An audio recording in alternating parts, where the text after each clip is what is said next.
In 1513, a Florentine bureaucrat named Niccolò Machiavelli was dragged into a dungeon, stripped, and hoisted by his wrists on a rope tied behind his back, a torture called the strappado, 6 separate times, on suspicion of plotting against the ruling Medici family. He had no army, no title, no money, no power of any kind. When the Medici finally released him, they didn't restore his position. They exiled him to a small, failing farm outside the city, where he spent his days doing manual labor and playing cards with butchers and millers in the local tavern.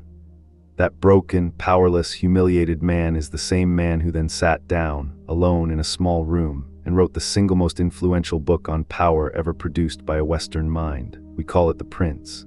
And the reason it still matters 500 years later isn't that Machiavelli had power, it's that he understood, better than almost anyone in history, exactly how people without power take it back. The Medici didn't just exile him quietly, either. For a while they kept him under watch, forced him to check in, made sure the entire city knew exactly how far he'd fallen from the man who once negotiated with kings and popes on behalf of Florence. He wrote to a friend that he spent his evenings changing out of his muddy farm clothes into his old formal robes, alone, just so he could sit at his writing desk and feel for a few hours like the man he used to be before he opened the book that would outlive every ruler he ever served. You've probably never had a rope around your wrists, but you know exactly what it feels like to be powerless in a different way. Every time you explained yourself to someone who'd already decided not to listen. Every time you reacted instantly to an insult and handed someone your entire evening. Every time you chased an explanation, an apology, a reaction from someone who was never going to give you the closure you needed. Small strappados, same mechanism. You gave away leverage you didn't even know you were holding. Today I'm giving you 7 of Machiavelli's actual laws, pulled directly from The Prince, paired with the real psychology behind why they work on the human brain, not vague inspiration, not fake quotes, the real mechanism, so you understand exactly why silence unsettles people, why chasing destroys your value, and why the person who reacts the least in any room is almost always the one actually running it. One warning before we start. Law 5 is the one that will completely change how you see every person who's ever gone quiet on you, and if you skip ahead without the first 4, it won't land the way it's supposed to. Drop this in the comments before we begin. I control my power. Let's begin with Law 1. One more thing worth saying before we start. Machiavelli wrote this for rulers managing armies and rival city-states, but the psychology underneath it maps onto modern life with an accuracy that should honestly be unsettling. We live inside an attention economy now, where every app, every notification, every group chat is engineered to extract a reaction from you as fast as possible. The skills that let an exiled diplomat outmaneuver popes and kings in the 16th century are, mechanically, the exact same skills that let you stop being the most predictable, most easily provoked person in every room you walk into today. The technology changed, the nervous system didn't. Law 1, the mask before the face. In chapter 18 of The Prince, Machiavelli wrote something that scandalized readers for 5 centuries afterward. A ruler doesn't actually need to possess honesty, mercy, or good faith at every moment. He needs to appear to possess them, and know precisely when circumstances require something else entirely. Strip away the political context and you're left with a piece of psychology most people never learn. The difference between what you feel and what you show is not dishonesty, it's the entire foundation of composure. Most people treat their face as a live broadcast of their nervous system. Someone insults them, it shows immediately. Someone challenges them, their voice tightens instantly. Every internal spike gets externalized in real time. And everyone around them learns exactly which buttons to press, because the buttons are wired directly to the outside. Machiavelli's insight was brutal and simple. The moment people can read you accurately, they can predict you, and the moment they can predict you, they can control you. Here's the practice. Before your next confrontation, whatever it is, decide in advance what your face is going to do regardless of what your stomach does. Not fake calm, chosen calm. The feeling can be real and loud on the inside. What you broadcast is a separate decision made by you, not by your nervous system. This isn't about becoming fake. It's about understanding that your raw, unfiltered reaction was never actually you. It was just the fastest signal your body could generate before your actual judgment caught up. Law 1 is about letting judgment win that race. Picture two versions of the same meeting. Someone publicly criticizes your work unfairly in front of your team.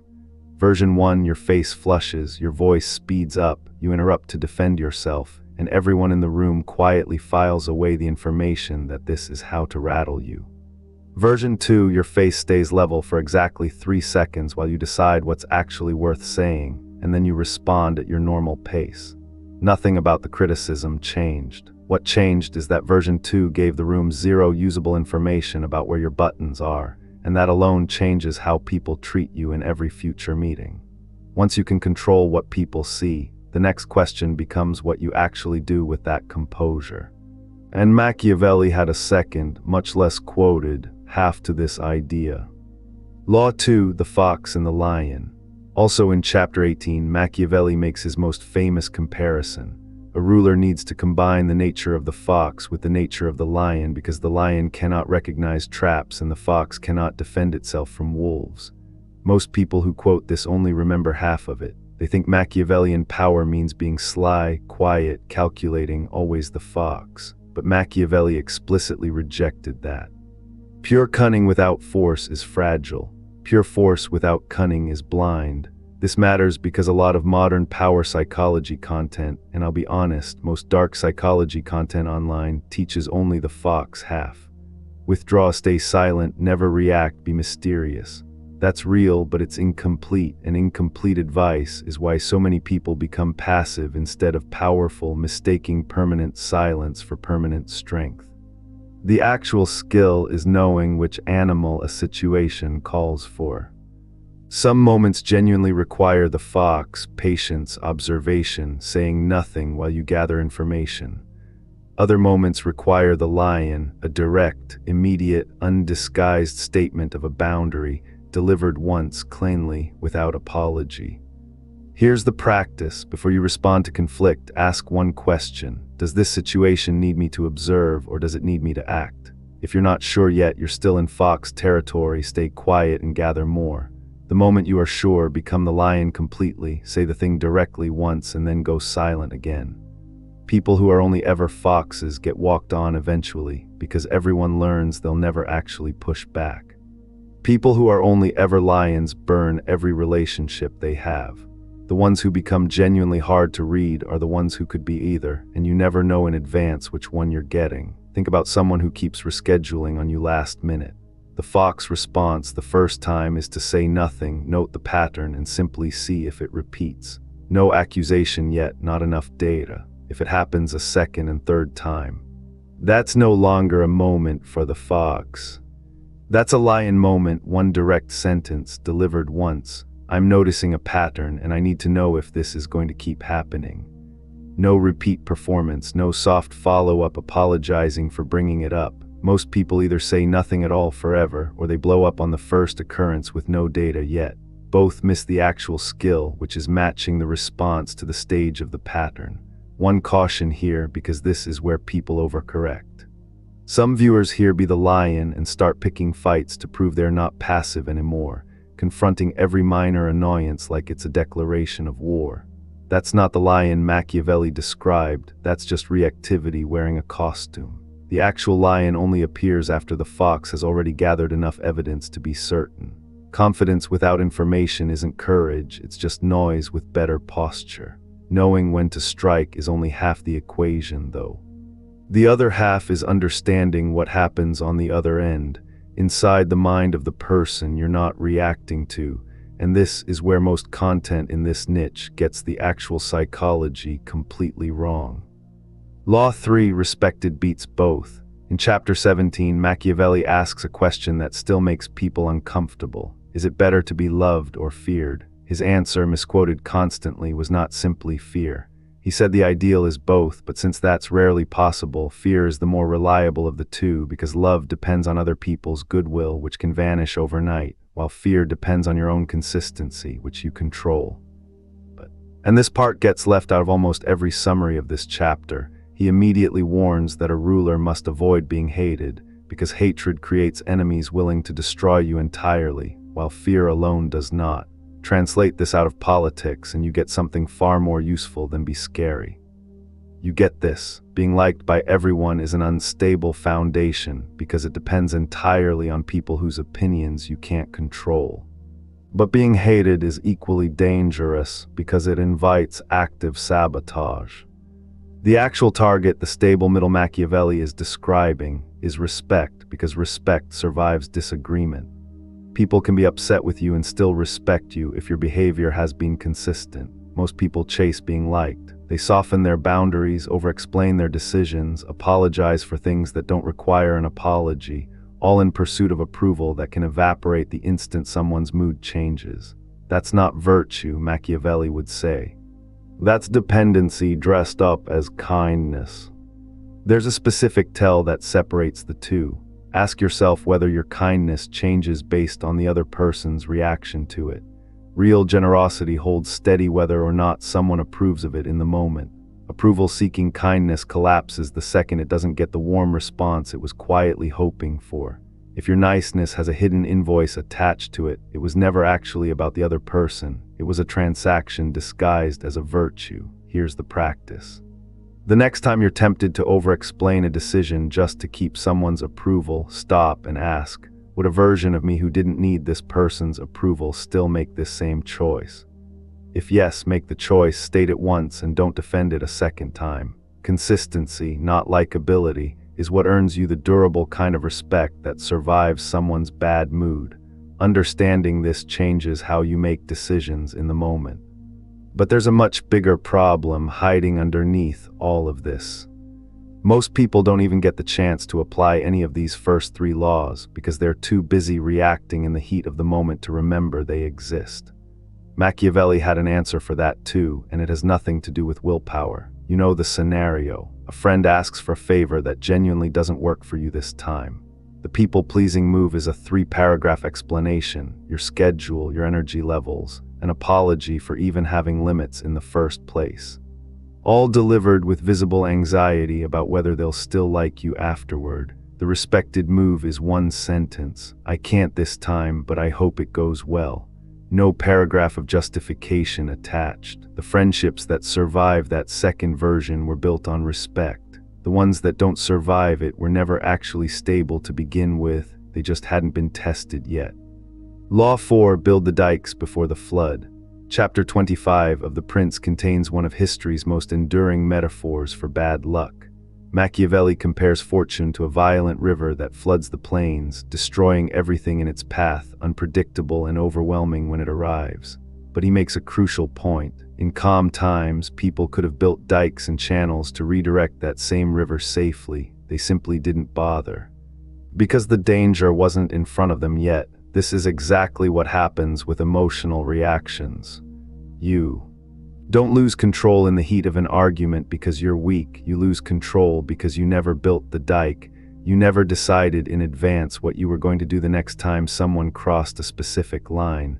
So when the flood hits, you improvise, and improvised responses under pressure are almost always your worst ones. Real psychology backs this up directly. It's called an implementation intention. Deciding your response to a specific trigger before the trigger happens dramatically increases the odds you'll actually follow through when emotions are running hot, compared to just hoping you'll handle it well in the moment. Here's the practice. Pick one recurring trigger in your life, a specific person, a specific comment, a specific kind of disrespect you know is coming eventually. Decide right now in this calm moment exactly what you'll do the next time it happens, not a vague intention, an exact script. When my coworker interrupts me in a meeting, I will pause, finish my sentence at a slower pace, and say nothing else. Write it down, build the dike now while the river is calm. Because you will not have the clarity to build it once the flood is already at your door. Even with the dike built, though, there's still a moment of maximum danger, the exact instant you stop responding to someone who's used to controlling you through your reactions. And what happens in their mind during that moment is the single most misunderstood part of this entire subject. Quick pause, we're about halfway through. If Law 4 just made you think of a specific person's name, that's exactly the reaction I want. Hit like right now so this reaches someone else who needs to build their own dike before their next flood. 4 laws down, 3 to go. And this next one is the one that gets misunderstood more than any other idea in this entire space.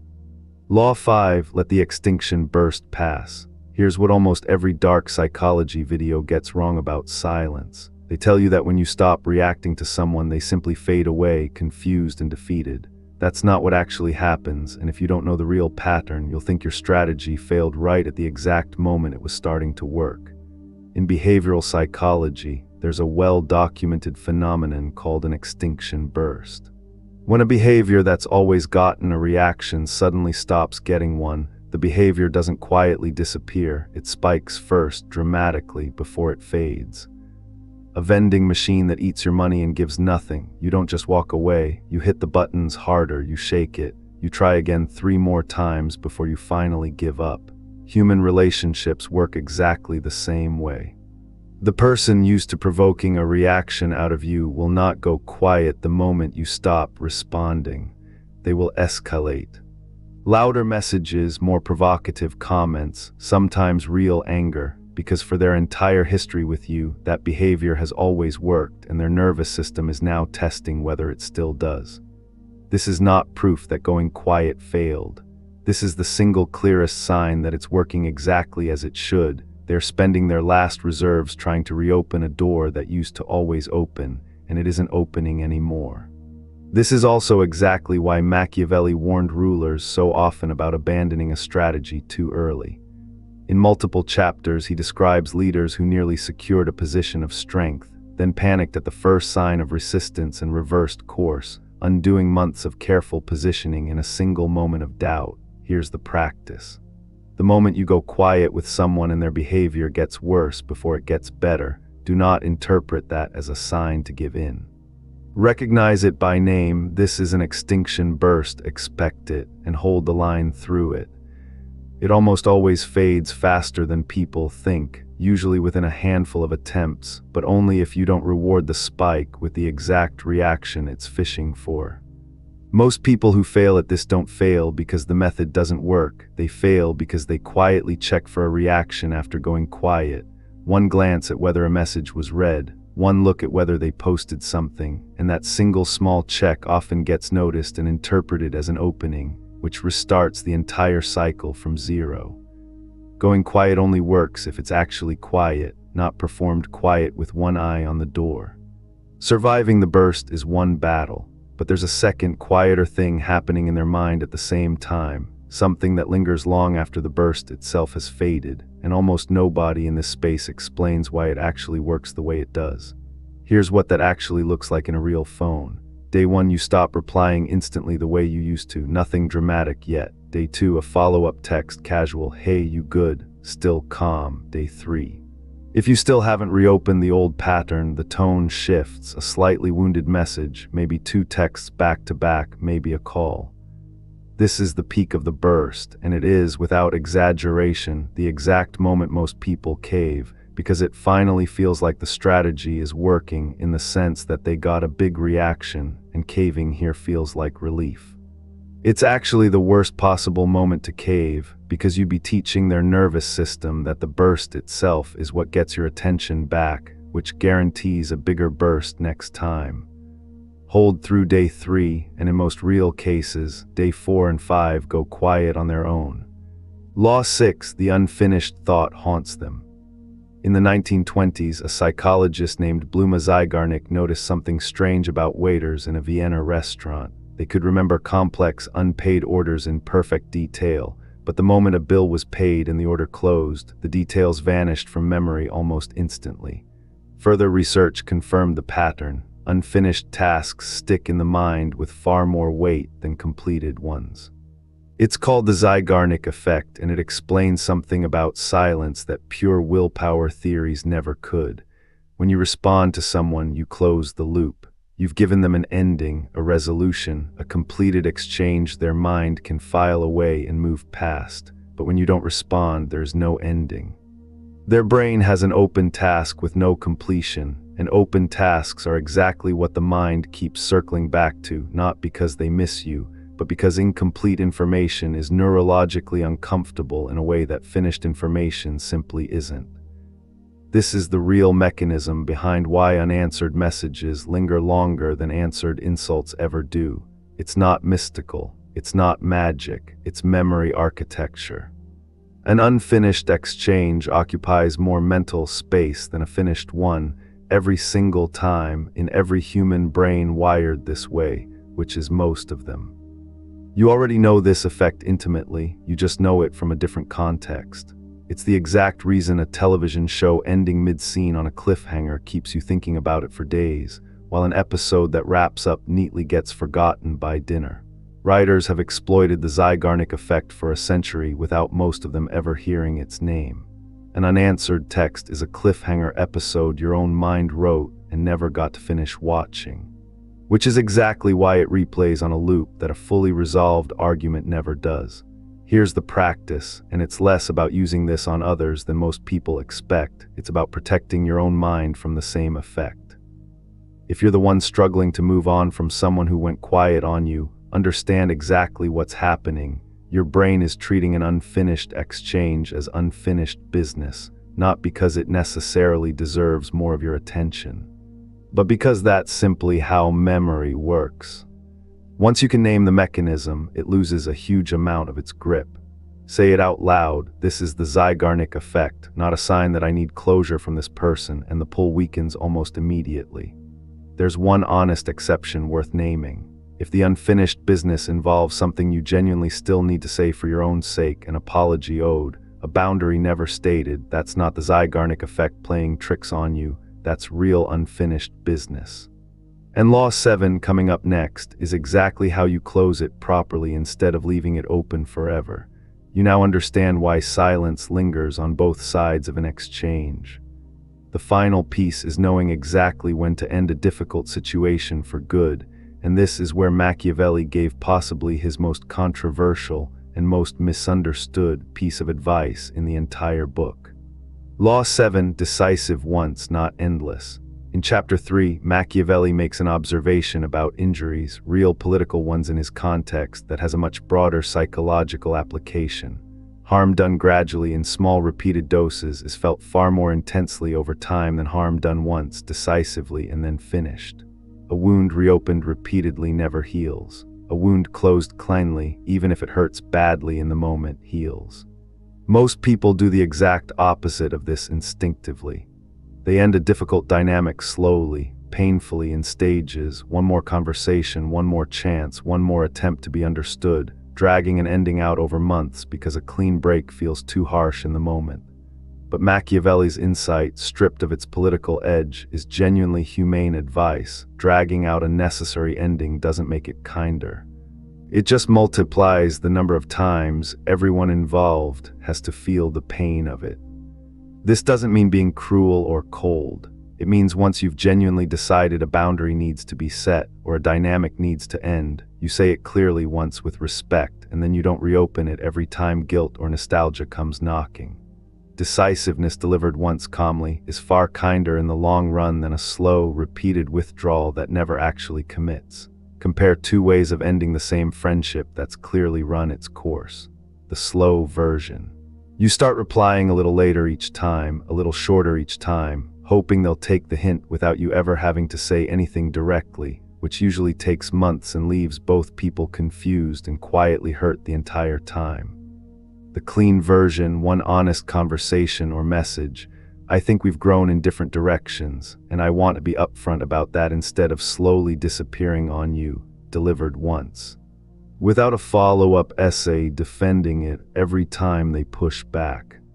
It costs more in the moment, it costs far less over the following year. Here's the practice. If there's a boundary you've been meaning to set or a conversation you've been avoiding because dragging it out feels safer than finishing it, pick a specific day this week. Say what needs to be said once, clearly, without cruelty, and without reopening it every time it gets uncomfortable afterward. One clean cut heals, 100 small cuts never do. One last thing before we close, because it matters more than any single law on this list. Every one of these 7 laws is designed to protect your own energy and dignity, not to punish another person or win some invisible war against them. Machiavelli's darker readers have always missed this same point about his actual writing, mistaking a survival manual for a cruelty manual. The version of you that masters composure, that knows when to speak and when to hold. That builds respect instead of chasing approval. That person isn't running warfare against the people around them. They've simply stopped handing out a piece of themselves to everyone who asks for it carelessly.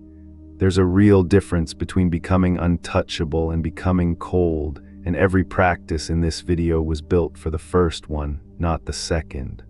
7 laws, and every single one of them traces back to the same broken, exiled man riding alone on a small farm outside Florence, with no power left to lose. Machiavelli never got his position back. He asked the Medici for work repeatedly for years, and mostly got silence or small, humiliating assignments far beneath what he'd once handled for the Republic. He died still mostly out of favor, still relatively poor still. By every practical political measure of his own time, powerless. And yet 500 years later, his name is still the word we reach for whenever we talk about the psychology of power, more remembered, more quoted, and more feared than almost every ruler he ever advised or studied. The irony is the entire point of this video. Actual power was never about force in the moment, and it was never about winning the argument in front of you. It was about the composed, patient mind that outlasts the person throwing the punches, that outlasts the humiliation, that keeps building quietly while everyone watching assumes the story is already over. 7 laws, one thread running underneath all of them. Control what you show before you show it, because your first reaction was never actually you, it was just your fastest signal. Know whether the moment calls for the fox or the lion, because permanent silence is not the same thing as strength. Build respect instead of chasing approval, because approval can vanish overnight and respect rarely does. Build your dikes before the flood arrives, not during it. Because you will never think clearly enough to build one in the middle of the storm. Expect the burst and hold through it instead of mistaking it for failure, because the escalation is the proof, not the problem. Understand why the unfinished lingers on both sides so it stops running your mind without your permission. And when an ending is genuinely necessary, make it once, cleanly, instead of 100 times slowly, because a wound reopened never gets the chance to close. If one of these 7 laws is sitting with you right now, tell me which one in the comments, the number right now while it's still fresh, not after you close the app and forget. Share this with the one person in your life who over-explains themselves to people who've already stopped listening. They need Law 3 today, probably more than they'd ever admit to you directly. And if you want the deeper laws Machiavelli never got credit for, the ones about fortune, timing, and real influence, subscribe, because that's exactly where this series is going next, and I don't want you to miss it. You don't need a title, an army, or a rope around your wrists to understand power. Machiavelli didn't have any of those things left when he wrote the book that made him immortal. All he had was a small room, a pen, and a mind that finally refused to react to its own defeat. Drop this in the comments before you go. I am the calm they can't read. Start today, not once things settle down and feel safer, because for the exiled man who wrote this philosophy, they never did settle down, not for the rest of his life, and he became legendary anyway on his own terms, in a small room nobody was watching.